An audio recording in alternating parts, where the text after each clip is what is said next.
আয়োজন করা হয়েছে এবং এখানে আমাদের প্রায় 287 পরিবারের 827 জন ভোটার আজকে ভারতীয় জনতা পার্টিতে যোগদান করবে। আমি তাদেরকে অনেক অনেক স্বাগত জানাচ্ছি। আমাদের এই মঞ্চে উপস্থিত রয়েছেন আমাদের প্রদেশ কমিটির সহসভাপতি এমডিসি বিমল চাকমা মহোদয়, উপস্থিত রয়েছেন জেলা সভাপতি শ্রী প্রতিরাম ত্রিপুরা, জেলা সাধারণ সম্পাদক শ্রী আশিস ভট্টাচার্য, আমাদের এমডিসি সঞ্জয় দাস, এমডিসি সঞ্জীব রিয়াং, সঞ্জয় মানিক ত্রিপুরা জনজাতি সাধারণ সম্পাদক, স্বপন রিয়াং, পরিতোষ দেববর্মা, জয় বাহাদুর রুপিনী, আমাদের ব্রজলাল ত্রিপুরা, আমার সবার প্রিয় রবীন্দ্র চক্রবর্তী, পরিতোষ রয়েছেন এখানে, পরিতোষ দেববর্মা, এবং যারা যারা এখানে উপস্থিত হয়েছেন আমি সকলকে অনেক অনেক নমস্কার যতন কুলুঙ্কার পইলা যতন লাভ সাগু তে হাম্বাই আন নরক যতন হাম যাবো। বন্ধুগণ, আজকে আমি ধন্যবাদ জানাই যে আমাদের মঞ্চেও এখানে উপস্থিত হয়েছেন আমাদের এই এলাকার যিনি দীর্ঘদিন সিপিএম এর নারী সমিতি হয়ে কাজ করেছেন এবং জিএমপির রাজ্য কমিটির সদস্যও ছিলেন, জনতি ত্রিপুরা। এখানে উপস্থিত রয়েছেন সন্তোষ দেববর্মা, আমাদের স্বপন দেববর্মা, জয় দেববর্মা, মনোজ দেববর্মা। তারা আজকে সিদ্ধান্ত নিয়েছে যে না, আমরা দীর্ঘদিন অন্য অন্য পার্টির সঙ্গে আমরা জড়িত ছিলাম, কিন্তু আজকে আমরা পদ্ম ফুল চিহ্নে ভারতীয় জনতা পার্টিতে আমরা যোগদান করব। সেই সিদ্ধান্ত নিয়ে আজকে আমাদের মঞ্চে উপস্থিত হয়েছেন। আমি তাদেরকে অনেক অনেক শুভেচ্ছা, অনেক অনেক অভিনন্দন জানাচ্ছি। তার পাশাপাশি আজকে অনেক আমার জনজাতি অংশের ভাইয়েরা বোনেরা আমাদের ভারতীয় জনতা পার্টিতে আজকে যোগদান করছে। কেন যোগদান করছে? তার কারণ কি? কেন ভারতীয় জনতা পার্টি দরকার? আর আমি দৃঢ় বিশ্বাস যে আপনারা লিখে রাখতে পারেন। এই মনোবাজার থেকে আমি আপনার আজকেই ঘোষণা করতে চাই যে 2028-এও ভারতীয় জনতা পার্টির নেতৃত্বে সরকার ত্রিপুরা রাজ্যে পুনঃ প্রতিষ্ঠা হবে। কোন রাজনৈতিক দল সেটা আটকাতে পারবে না। আপনারা বলতে পারেন কেন এই কথা বলছেন? এত আত্মবিশ্বাস ভারতীয় জনতা পার্টির প্রদেশ সভাপতি হিসাবে আপনার মনের মধ্যে এত আত্মবিশ্বাস কিভাবে হয়েছে? আত্মবিশ্বাস এই কারণে হয়েছে কারণ ভারতীয় জনতা পার্টি মানুষের জন্য কাজ করে। ভারতীয় জনতা পার্টি বিশ্বাস করে এই রাজ্যের জনজাতিদের বিকাশের মাধ্যমে এই রাজ্যের উন্নয়ন সম্ভব।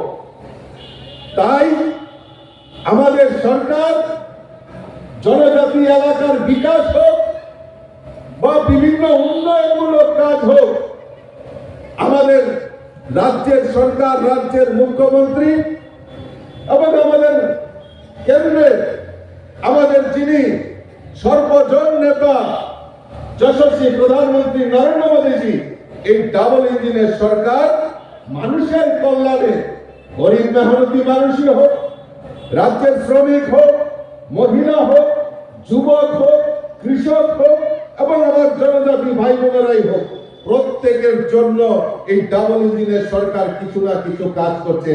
তাই আমার আত্মবিশ্বাস, আর আজকে করমছড়া মণ্ডল সেটা প্রমাণ করে দিয়েছে। দীর্ঘদিন ধরে যারা অন্য দলের নেতৃত্ব দিয়েছে, আজকে তাদের ফলোয়ার নিয়ে, তাদের অনুগামীদের নিয়ে আজকে ভারতীয় জনতা পার্টির উপর আস্থা রেখে বিশ্বাস করে ভারতীয় জনতা পার্টিতে যোগদান করেছে। কয়েকদিন আগে আগরতলা শহরে সিপিএম মিছিল করেছে। সিপিএম নাম দিয়ে সিপিএম আগরতলাতে একটা মিটিং করেছে, আর সেখানে সিপিএম বড় বড় বক্তব্য রেখেছে। সিপিএম এর যিনি রাজ্য সম্পাদক, উনি মাইকে দাঁড়িয়ে বক্তব্য রাখছেন যে বিজেপি বিহারে নির্বাচন দিয়ে পতনের দরজা খুলে যাবে। আপনারা বলুন তো, এই যে জিতেন চৌধুরী, উনার মাথা কি গন্ডগোল হয়েছে নাকি? আগরতলায় দাঁড়িয়ে বক্তব্য রাখছেন যে বিহারের নির্বাচন নিয়ে বিজেপির পতন হয়ে যাবে, আর আমরা দেখলাম তার ঠিক 2 দিন পরে বিজেপি বিহারে এনডিএ সরকার পুনরায় দীর্ঘভাবে মেয়াদীভাবে সেখানে প্রতিষ্ঠিত হয়েছে। ভারতীয় জনতা পার্টি এনডিএ সরকার সেখানে প্রতিষ্ঠা হয়েছে। তারা কল্পনা করতে পারে না, তারা কল্পনাই করতে পারেনি। এর আগে তবু সিপিএম এর কিছু সিট ছিল, 6-7টা সিট ছিল, এইবার তো মাত্র 1খান। জিতেন বাবুরা মাত্র 1খান সিট পেয়েছে, বাকি সব ওয়াশ আউট হয়ে গেছে। উনি দাঁড়িয়ে বক্তব্য রাখছেন যে আমাদের কার্যকর্তারা নাকি কি বাবাকে মা ডাকে, মাকে বাবা ডাকে। পাগল আমরা হইনি, পাগল আপনারাই হয়েছে। আমরা মাকে মা ডাকি, বাবাকে বাবা ডাকি, আর যারা বাটপারি করে, চুরদারি করেছে, মানুষের সঙ্গে প্রতারণা করেছে, তাদেরকে প্রতারক হিসেবে আমরা ডাকি। আমরা জানি এই রাজ্যে আদা কেলেঙ্কারি, কে আদা কেলেঙ্কারির সঙ্গে জড়িত। এই রাজ্যের গরিব মেহনতি মানুষের আদাগুলি কে কে খেয়েছে, এটা রাজ্যের মানুষ ভালো করে জানি। কাজে আমরা আমাদের বাবাকে বাবা ডাকি, মাকে মা ডাকি। আমাদের মধ্যে সেই সনাতনী, আমাদের মধ্যে যে সেই পরম্পরা, আমরা সেটা বিদ্যমান রয়েছি। আপনাদের এই মাথা খারাপ হয়ে গেছে, মগজ খারাপ হয়ে গেছে। চারিদিকে যেখানে দেখে খালি বিজেপির পতাকা, বিজেপির পতাকা পদ্ম ফুল ফুটছে। ওই 2024-এ দিল্লি, আর 2025-এ সেখানে বিহারে, আর 2026-এ বাংলায় বিজেপির সরকার হবে। তাই ওই জিতেন চৌধুরীদের মাথা খারাপ হয়ে গেছে। তাই ওনারা দিবা স্বপ্ন দেখছেন যে ত্রিপুরাতেও নাকি তারা বাঁকা পথে সরকারে এসে যাবে। দুঃখ হয় এই ত্রিপুরাবাসীর জন্য। আমি বলে যাচ্ছি আপনাদেরকে, এই জিতেন চৌধুরীরা আজকে তাদের কোন বক্তব্য রাখার, তাদের রাজনীতি করার কোন বক্তব্য, তারা সেই অধিকার ত্রিপুরাবাসী থেকে কেড়ে নিয়েছে। 1980 সালে জুনের বেলা 50 কোটি টাকা বাজেটে প্রভিশন রেখেছে। এই 3,450 কোটি টাকা কোথায় খরচ হবে? তার মধ্যে শিক্ষা, পরিকাঠামো, স্বাস্থ্য, আর্থিক, সমাজ, কর্মসংস্থান, সাংস্কৃতিক, এই সমস্ত খাতে এই 3,450 কোটি টাকা খরচ করা হবে। রাজ্য সরকার সিদ্ধান্ত নিয়েছে।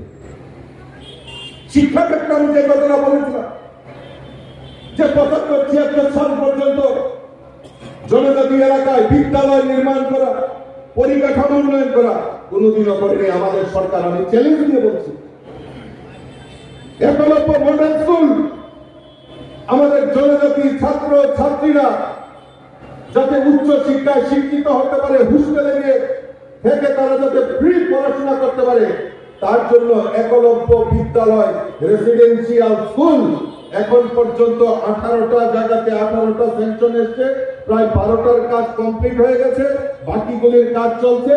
আরো 6-7টা একলব্য মডেল স্কুল এই ত্রিপুরা রাজ্যে নরেন্দ্র মোদীজি আমাদেরকে দ্বিতীয় দফায় আমাদেরকে প্রদান করবেন, সেটা আমার দৃঢ় বিশ্বাস। আর আমরা তো সৌভাগ্যবান, আমাদের এই মনুর অল্প দূরেই, আমাদের কিছু দূরে আমাদের একলব্য বিদ্যালয় সেখানে প্রতিস্থাপন হচ্ছে। তার উপকার কে পাবে? আমার জনজাতি, এই করমছড়া এলাকার জনজাতি স্টুডেন্ট যারা রয়েছে, যারা তাদের মনে আছে যে না উচ্চ শিক্ষায় শিক্ষিত হতে হবে, আমার ডাক্তার হতে হবে, ইঞ্জিনিয়ার হতে হবে এবং এই রাজ্যকে পরিচালনা করতে হবে, তার জন্য এই করমছড়া এলাকায়ও আমাদের একলব্য মডেল স্কুল, সেটার প্রায় কাজ কমপ্লিট হয়ে যাবে, হয়ে গেছে, কিছুদিনের মধ্যে তার উদ্বোধন হয়ে যাবে।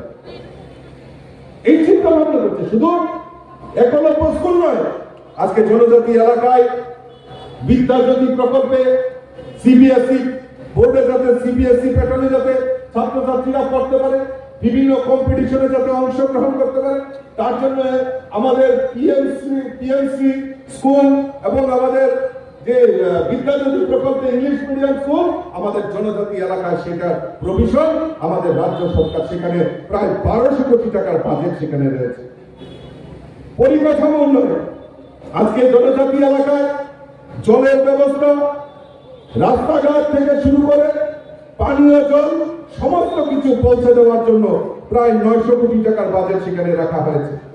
স্বাস্থ্য, আমাদের জনজাতি এলাকায় সাব সেন্টার, মোবাইল ক্লিনিক এবং বিশেষ করে আমাদের মায়েরা যারা গর্ভধারিণী মা, এই তাদের গর্ভধারিণী মায়েদের স্বাস্থ্য পরীক্ষার জন্য সেখানে আমাদের 450 কোটি টাকার বাজেট সেখানে রাখা হয়েছে।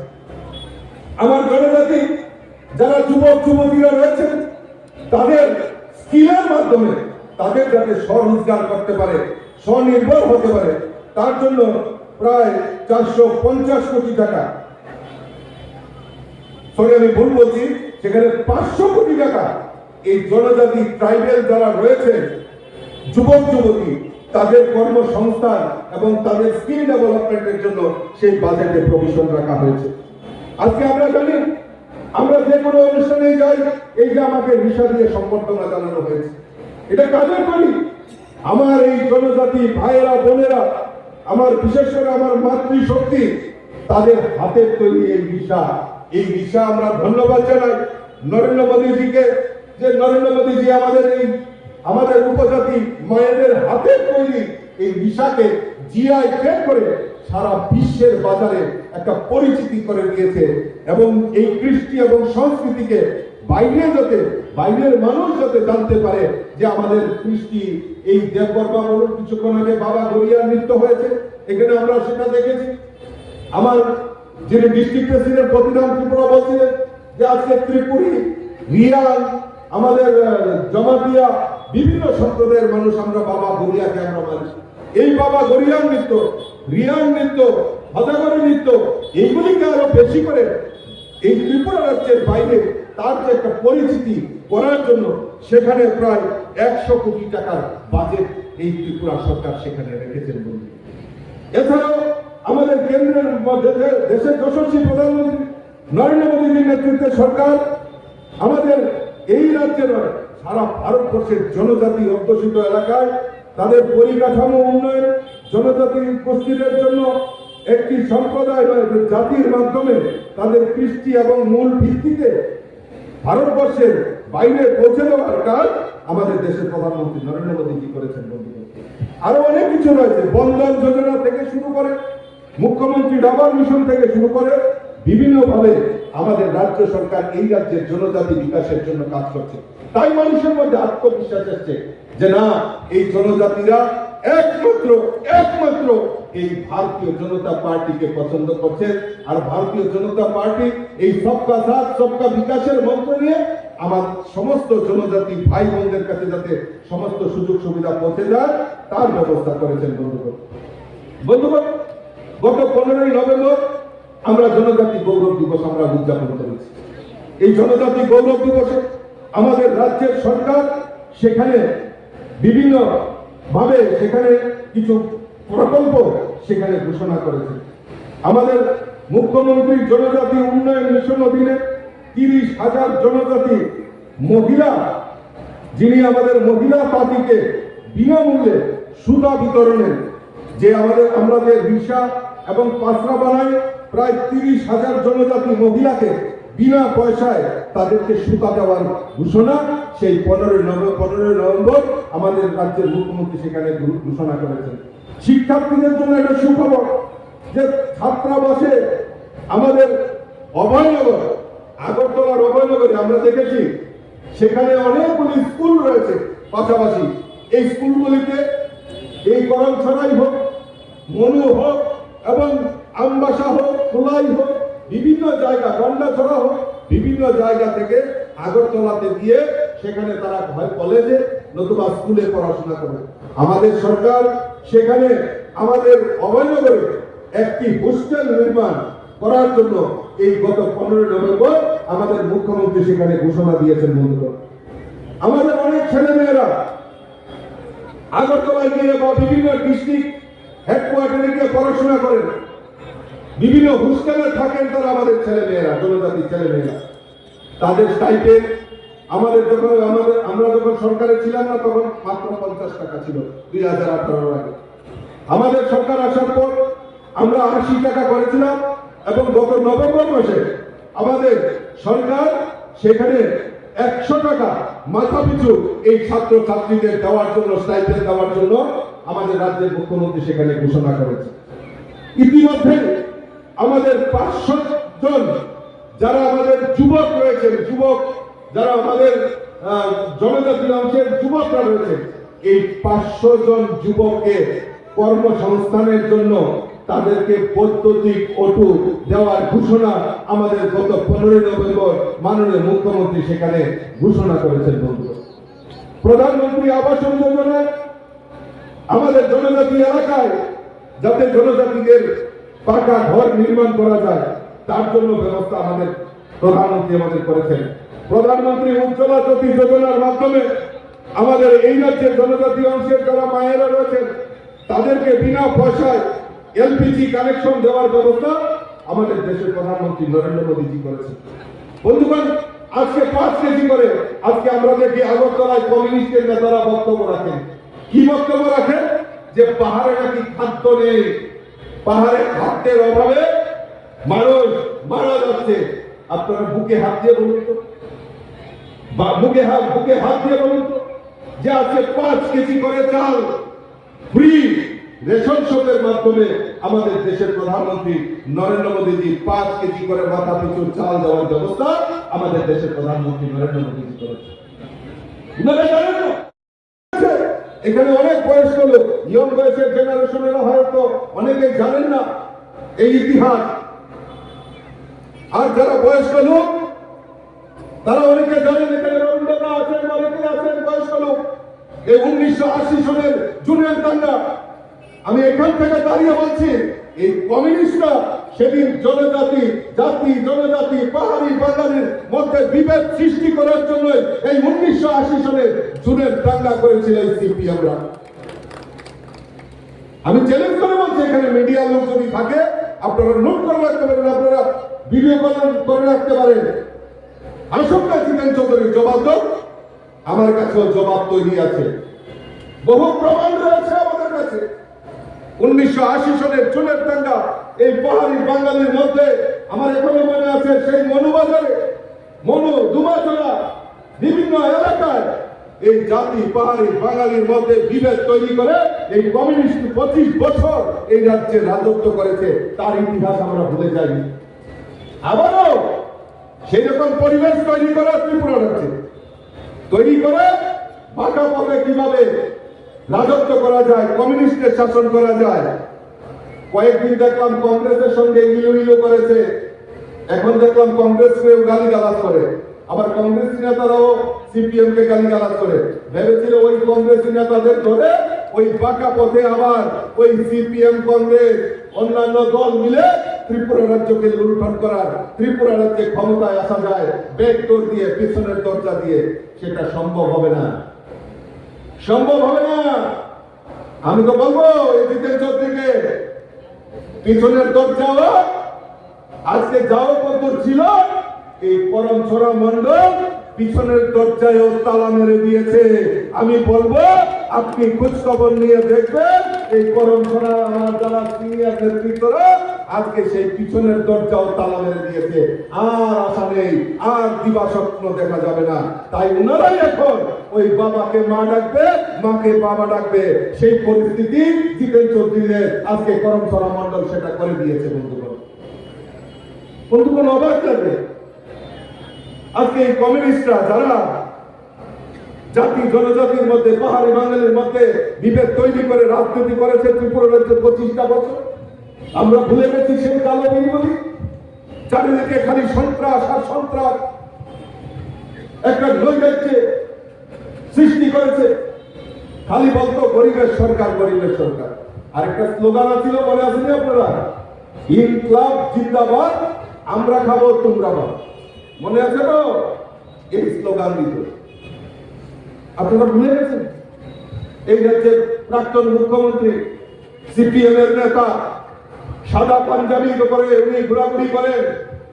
আমি প্রশ্ন রাখতে চাই আপনাদের কাছে, উনি তো সাদা পাঞ্জাবি পরে, উনি সাংঘাতিক পরিষ্কার ব্যক্তিত্ব। আজকে রোজবেলির টাকা দিব, রোজবেলি আপনারা হাত তুলেন তো দেখি কার কার কাছে কারা কারা রোজবেলিতে টাকা রাখছিলেন। ওই যে একজন বয়স্ক লোক পাইছেন নি দিদি টাকাটি? পাইছেন নি? পাইছেন নি? আপনারা টাকা পাইছেন নি? কেটা খাইছে? মালিক সরকার খাইছে। ওই মিডিয়া তারা দেখবেন কাল করে একটা সুন্দর করে তুল্লা দিব তারা গেছে। আমি তো বলতেছি, আমার কাছে প্রমাণ আছে। আপনাদের দুষ্কৃতা, আপনারা তো বিশ্বাস করেছিলেন এই মালিক সরকারকে,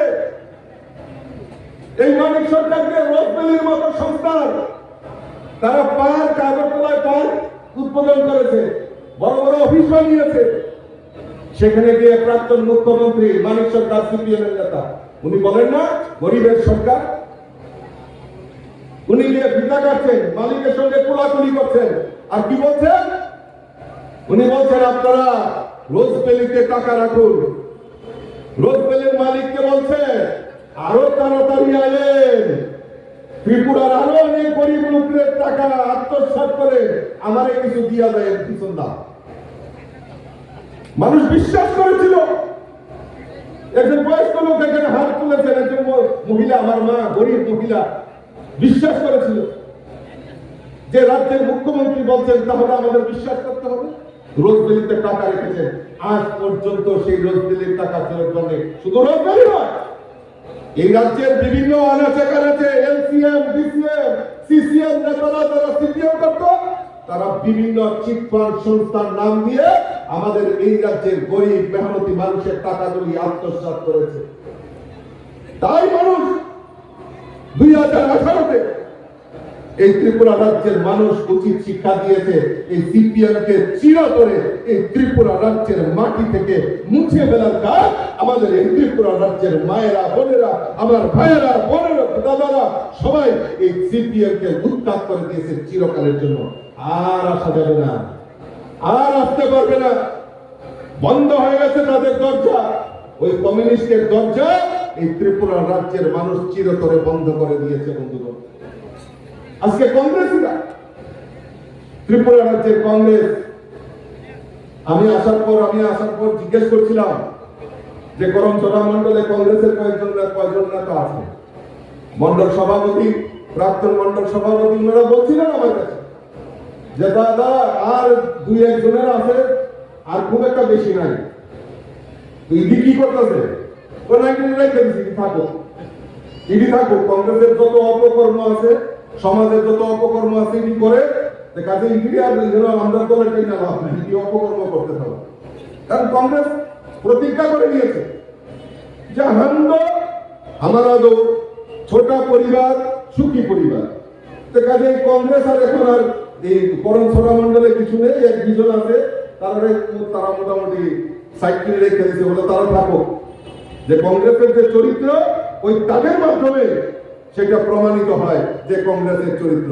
কাজে কংগ্রেসের কথা বলে আমি কোনো লাভ নেই, এখানে বেশি বক্তব্য রাখার দরকার নেই। কারণ যে কংগ্রেস আমরা দেখেছি ত্রিপুরা রাজ্যের মুখে, সিপিএম কারণে কংগ্রেস দেখলেই কিলাইছে 25টা বছর, কিলাইছে না কংগ্রেস। কংগ্রেসী কর্মীরা মারছে, তাদের বাড়ি ঘরে হামলা করছে। 2023-এ নির্লজ্জের মতো এই সিপিএম এর লোকে তারা আঘাত করতে, ওমা কংগ্রেস অভিষেকে সিপিএম এর পতাকা, আবার সিপিএম এর অভিষেকে কংগ্রেসের পতাকা, আবার তারা প্রেম প্রীতি ইলু ইলু করে, আই লাভ ইউ করে এই কংগ্রেস আর সিপিএম এই ত্রিপুরা রাজ্য থেকে চিরতরে উৎখাত করে দিয়েছে এই ত্রিপুরা রাজ্যের মানুষ। বন্ধুগণ, খুব একটা বেশি বক্তব্য রাখার প্রয়োজনীয়তা নেই। এই কংগ্রেস এবং সিপিএম এর চরিত্র আপনারা ভালো করে জানেন। আপনারা সঠিক সময়ে সঠিক সিদ্ধান্ত নিয়েছেন যে না, আমরা এই কংগ্রেস সিপিএম এর অত্যাচার থেকে আমরা নিস্তার পেতে এই ভারতীয় জনতা পার্টি সংগঠনকে শক্তিশালী করা, সেই লক্ষ্যে আপনারা কাজ করছেন। বন্ধুগণ, আপনাদের প্রশ্ন রাখতে হবে যে দাদা, আপনি তো আজকে যোগদান সভায় এসে কংগ্রেস সিপিএম কে বড় বড় বক্তব্য রেখেছেন, আপনারা কি করেছেন? বিজেপি সরকার কি করেছে আপনাদের জন্য, তার একটা ফিরিস্তি, ছোট্ট ফিরিস্তি আপনাদের তুলে ধরছি। বন্ধুগণ, আজকে আমার এক দিদি এখানে আসছেন, উনার নাম জনপী ত্রিপুরা। উনি দীর্ঘদিন সিপিএম এর নারী সংগঠনের সঙ্গে জড়িত ছিলেন। আমি প্রশ্ন রাখতে চাই, দিদি আমার সঙ্গে কথা বলেছেন, উনি বলেছেন যে দিদির এক ছেলে এসডিও ইঞ্জিনিয়ারিং করেছে, মেয়ে ভালো চাকরি করছে। আমার বুকটা ভরে গেছে। আমি খুব আনন্দিত হয়েছি দিদি, আমি খুব আনন্দিত হয়েছি, কারণ আমার এই রাজ্যের জনজাতি একজন আমার ইঞ্জিনিয়ার, একজন সুপারিনটেন্ডেন্ট, সেটা আমি আমার বুক ভরে গেছে। আমি প্রশ্ন রাখতে চাই, আমার এখানে জনজাতি ভাইরা বোনেরা আছেন, ত্রিপুরা রাজ্যে কয়জন ডাক্তার জনজাতি অংশের মানুষ, কয়জন ইঞ্জিনিয়ার জনজাতি মানুষ, কয়জন নার্স, ভালো নার্স রয়েছে জনজাতি অংশের মানুষ, কতজন ভালো প্রফেসর রয়েছে জনজাতি অংশের মানুষ, কতজন প্রিন্সিপাল আছে জনজাতি অংশের মানুষ, হাতে গোনা কয়েকজন রয়েছে। আমি প্রশ্ন রাখতে চাই, এই ত্রিপুরা রাজ্যে একটা মেজর পোর্শন আমার জনজাতি ভাইয়েরা বোনেরা রয়েছে। ওই সিপিএম তো গণমুক্তি পরিষদ বড় বড় আন্দোলন করেছে রাজ্যের বুকে। আজকে 1949-এ আমাদের এই রাজ্য ভারতবর্ষের সঙ্গে সংযুক্ত হয়েছে। আমি প্রশ্ন রাখতে চাই যে আজকে 75-76 বছর হয়েছে আমাদের এই ত্রিপুরা রাজ্যে জনজাতি অংশের doctor, engineer, nurse, professor, principal কেন কম হয়েছে? কেন কম হয়েছে? আমি আপনাদের কাছে প্রশ্ন রাখতে চাই। আপনারা তো সারা জীবন আন্দোলন করেছেন যে এই রাজ্যে স্বাধীন ত্রিপুরা চাই, গ্রেটার ত্রিপুরাল্যান্ড চাই, আলাদা ত্রিপুরাল্যান্ড চাই, কিন্তু কই ডাক্তার, ইঞ্জিনিয়ার, প্রফেসরের জন্য তো আন্দোলন করেনি, কেউ তো করেনি। করেছে কিনা বলুন আপনারা? কেন হয়নি? কারণ এই জনজাতিদের শিক্ষার আলো থেকে যত দূরে সরিয়ে রাখবে ততই রাজনীতি করা যাবে। তাই করেছেন না দিদি? আপনারা বলুন, কেন ডাক্তার হবে না, ইঞ্জিনিয়ার হবে না আমার জনজাতি ভাইয়েরা বোনেরা? শিক্ষার আলো থেকে কেন পিছিয়ে রাখা হবে? আমি প্রশ্ন রাখতে চাই, আপনাদের কাছে প্রশ্ন রাখতে চাই। এত বছর, 75-76 বছরে ত্রিপুরা রাজ্য ভারতবর্ষের সঙ্গে অন্তর্ভুক্ত হয়েছে, কেন জনজাতি ছাত্রছাত্রীরা সেখানে তার শিক্ষার আলো থেকে বঞ্চিত হবে? কারণ ওই রাজনীতি করা যাবে না। যদি যত জনজাতি ছাত্রছাত্রীরা যদি ভালো শিক্ষা পায়, তারা যদি ডাক্তার হয়, ইঞ্জিনিয়ার হয়, তাহলে আমরা ওই তাদের নিয়ে রাজনীতি করতে পারবো না। এই টানা 75-76 বছর ধরে এই জনজাতিদের উপর মাথায় টাকাল রেখে তারা ওই রাজনীতিটা করেছে। বন্ধু, আমরা চাই না, আমরা ভারতীয় জনতা পার্টি সেই বিভাজনের রাজনীতি করি না। আমরা ওই ইনকলাব জিন্দাবাদ, আমরা খাবো তোমরাবাদের এই স্লোগানে বিশ্বাস করি না। আমাদের স্লোগান হচ্ছে সবকা সাথ, সবকা বিশ্বাস, সবকা প্রয়াস, আর সবকা প্রয়াস নিয়ে এই ভারতীয় জনতা পার্টি সরকার পরিচালিত হচ্ছে। তাই আমরা আমাদের সরকার সবচেয়ে বেশি জনজাতি এলাকায় যাতে শিক্ষার আলো পৌঁছে যায়, শিক্ষার যাতে দ্রুত উন্নতি হয়, তার জন্য আমাদের সরকার সেই ব্যবস্থা করেছে। বন্ধুগণ, আমি আসি 2025-26 অর্থ বছরে আমাদের সরকার উপজাতি উন্নয়ন বাজেট, উপজাতি যারা জনজাতি ভাইয়েরা বোনেরা রয়েছেন তাদের উন্নয়নের জন্য এখন রাজনীতি করে। এখন আর ওই করম ছড়া মন্ডলে আসতে পারেন না, এখন আমবাসাতেও আসতে পারেন না, ঘন্টা ছাড়াই যেতে পারেন না, কারণ তাদের কাছে কার্যকর্তা নেই, কর্মী নেই। তাদের কাছে যাবে, আগরতলায় বসে গেলে বড় বড় ডায়লগ করে, আগরতলায় বসে বসে ऐसा करेंगे तैसा करेंगे, बीजेपी को देख लेंगे, ওইখানে বসে বড় বড় ডায়লগ মারতে পারে, প্রেস কনফারেন্স করতে পারে। পাহাড়ে বলে খাদ্য নেই, পাহাড়ে বলে খুব খারাপ অবস্থা, জলের ব্যবস্থা নেই। আরে দুর্ভোগের দল, 25টা বছর তো এইভাবে মানুষকে বোকা বানিয়েছ। আমরা দেখে যাও এসে, আমি আমন্ত্রণ জানাই রাজ্যের প্রাক্তন মুখ্যমন্ত্রী মানিক সরকারকে আর ওই জিতেন চৌধুরীদেরকে জানায় যে আসে দেখে যান পাহাড়ে বিজেপি সরকার কি উন্নয়ন করেছেন। কিন্তু আসার সময় বলবো যে চশমাটা অন্তত পক্ষে নিয়ে আসবেন, কারণ ওই চশমা ছাড়া আপনারা দেখতে পারেন না। খালি 25টা বছর খালি বলেছেন স্বর্ণযুগ স্বর্ণযুগ, আর ওই স্বর্ণযুগের চেহারা কি হয় সেটা প্রকৃত বিজেপি সরকার দেখিয়েছে। আসার সময় চশমাটা নিয়ে আসবে। খালি বলে তারা গরিবের সরকার, আর কি বলে আমরা দিন হারা, আমরা খেটে খাওয়া মজদুর, দুনিয়ার মজদুর এক হও। আর তারা যখন বাইরে বেরোয় তখন সরকারের কাছে বলে আমাকে গাড়ি দিতে হবে, ভালো গাড়ি দিতে হবে, নাইলে এত দূর জার্নি করতে পারবো না। মানিক সরকার নিজেকে সর্বহারা সরকার বলে। মিডিয়ার যদি বন্ধুরা থাকেন আপনারা রেকর্ড করে দেখাবেন সিপিএম এর নেতাদের।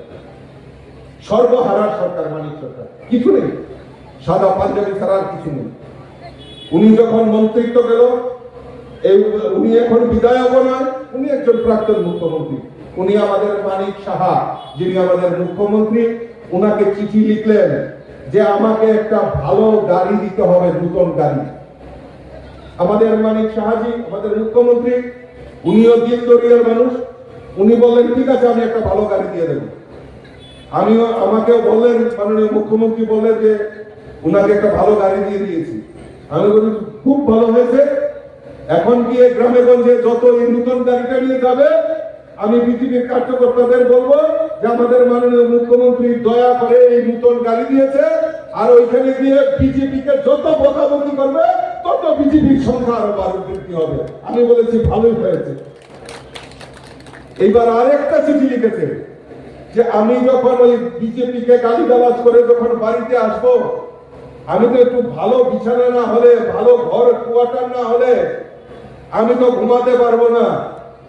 তা আমাদের মাননীয় মুখ্যমন্ত্রীও বললেন তথাস্তু, ঠিক আছে বিজেপিকে গালিগালাজ করে আপনি একটু আরামে যাতে গভীর নিদ্রায় যাতে থাকতে পারে তার জন্য আপনাকে নতুন একটা কোয়ার্টার, আমাদের মুখ্যমন্ত্রীর কোয়ার্টারের ঠিক 2-3টা কোয়ার্টার করে একটা ডুপ্লেক্স বিল্ডিং ওনাকে কোয়ার্টার স্বরূপ হিসাবে দিয়েছেন ওনাকে থাকার জন্য। বলুন, আপনারা বলুন যে তারা সর্বহারা সরকার। আপনাদের কাছে এসে বলে আমরা গরিবের নেতা, আমরা সর্বহারা সরকার, আর ওইখানে গিয়ে সেখানে ভালো ভালো গাড়ি লাগবে, ভালো ভালো কোয়ার্টার লাগবে, ভালো ভালো বিছানা লাগবে, তারাই সর্বহারা সরকার। তাদেরকে আপনারা চিহ্নিত করবেন। তাই আজকে সঠিক সময়ে আমার দিদি, আমার দাদারা এবং আপনারা সঠিক সময়ে সঠিক সিদ্ধান্ত নিয়েছে। ওই করম ছড়া মন্ডলেও তারা লুকাইয়া লুকাইয়া যায়, তো এই রাস্তাটাও আজকে বন্ধ হয়ে গেল। তার জন্য আমি আপনাদেরকে অসংখ্য অসংখ্য ধন্যবাদ জানাচ্ছি, স্বাগত জানাচ্ছি ভারতীয় জনতা পার্টিতে। আমি আমার বক্তব্য আর বেশি দীর্ঘায়িত করব না। আমি চাই এই রাজ্যে, আমি আমার বক্তব্যের প্রথমে বলেছি যে এই রাজ্যে অন্য কোন রাজনৈতিক দল নয়, ভারতীয় জনতা পার্টির জয় যেভাবে সারা ভারতবর্ষে ছড়িয়ে যাচ্ছে, ত্রিপুরা রাজ্যেও ভারতীয় জনতা পার্টির সরকার প্রতিষ্ঠা হবে 2028-এ, এবং সামনে যে এডিসি নির্বাচন, পুর পরিষদ নির্বাচন, নগর পঞ্চায়েত নির্বাচনে ভারতীয় জনতা পার্টির জয় জয়কার হবে। আর তার কৃতিত্ব আমি নয়, এইখানে যারা বসে রয়েছে আমার এই কার্যকর্তা এবং যারা নতুন ভাবে আমাদের পার্টিতে যোগদান করেছে, আপনাদের এই ঐকান্তিক, আপনাদের এই পরিশ্রম ভারতীয় জনতা পার্টিকে এই ত্রিপুরা রাজ্যে বিদ্যমান রাখবে। এই আবেদনটুকু রেখে আমি আবারও সকলকে আন্তরিক অভিনন্দন জানিয়ে আমার কথা বলা শেষ করছি। তবে আমি বলবো একবার মুষ্টি বন্ধ করে সব সিপিএম কংগ্রেস সব তুমেলা নির্মূলের মধ্যে যেমন ভাই কেন করে একদম সিপিএম কংগ্রেস সব একদম মুষ্টি বন্ধ করে না, জোর করে বলেন যাতে না শুনে বলেন ভারত মাতা কি জয়, ভারত মাতা কি জয়, ভারত মাতা কি জয়, বিজেপি বিজেপি বিজেপি ছড়া মন্ডল ছড়া মন্ডল ছড়া মন্ডল ভারত মাতা কি জয়। সবাইকে নমস্কার, ধন্যবাদ।